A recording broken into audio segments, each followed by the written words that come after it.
Well, thanks to a growing national effort in support of environmental conservation, recycling these days is easier than ever. But even as it becomes convenient, recycling can still be a little confusing for us consumers. So, lucky for us today, and just in anticipation of Earth Day, we have two experts who are going to help us make sense of it all. Sharon Kneiss and Germain are both with the National Waste and Recycling Association, and we are very happy to welcome them. Hello, ladies. Hello. Hello. It's a pleasure to be here to talk about recycling smarter. Okay, great. So let's get right into it. What are some of the most common myths when it comes to recycling? Well, there's two myths that couldn't be further from the truth. One is that recycling is hard, and the second is that recyclables don't actually get recycled. Recycling is easier and easier, especially with the new innovative technology. Recycling is available to most Americans, and over 60% of communities have curbside recycling.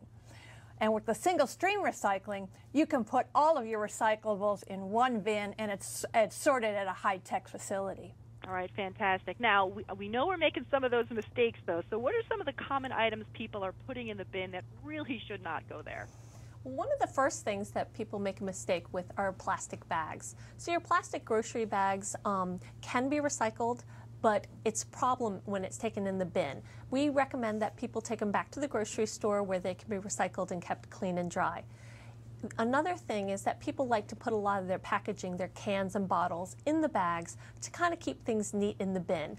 But it really needs to be left loose in the bin because somebody ends up having to rip open all those bags, and that ends up causing a lot of problems. A third thing is pizza boxes. So pizza boxes are all recyclable because they're made of cardboard, but only if they're clean. So they tend to get a little bit greasy, and when the grease gets embedded in the fiber, it's no longer recyclable. So what we recommend people do is just rip the top off, recycle the top that's usually clean, and then take the greasy bottom and either compost it or just toss it.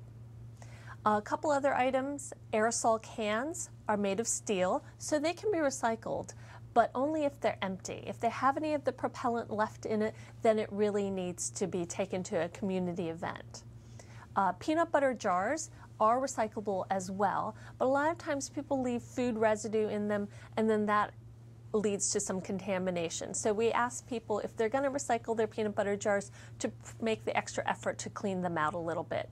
Some other things that aren't recyclable include juice pouches and wire hangers, garden hoses. These things we've seen in the bin, and we ask that people just keep them out. All right, good to know, things to keep out of there. And, you know, what does happen when we put those wrong items into the recycling bin? Well, there are two concerns. One is contamination, and the other is machinery breakdown. You know, with recyclables, those who are going to use those recyclables to make new products require high quality. And so when recyclables are contaminated, it makes it much more difficult. The second thing is machinery breakdown. Products like these plastic bags can actually get tied up in the sorting machinery and actually cause breakdowns of the machinery. So keep things like plastic bags out of the recycling bin.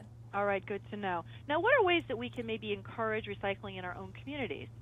Well, one of the things that people should do is check with their municipalities and find out what can and can't be recycled. And if they want to have additional opportunities, check with their local officials and request some of these services be available to them. To get general information about recycling, they can come to our website, beginwiththebin.org. It'll help you know more before you throw. All right, lots of great information out there for our viewers. One more time, please give us that website. Beginwiththebin.org. All right, love it. Easy to remember. It makes a lot of sense. And Sharon Kneiss and Germain, we thank you both for your time today and for helping us out with those very helpful recycling tips. Thanks so much. Thank you.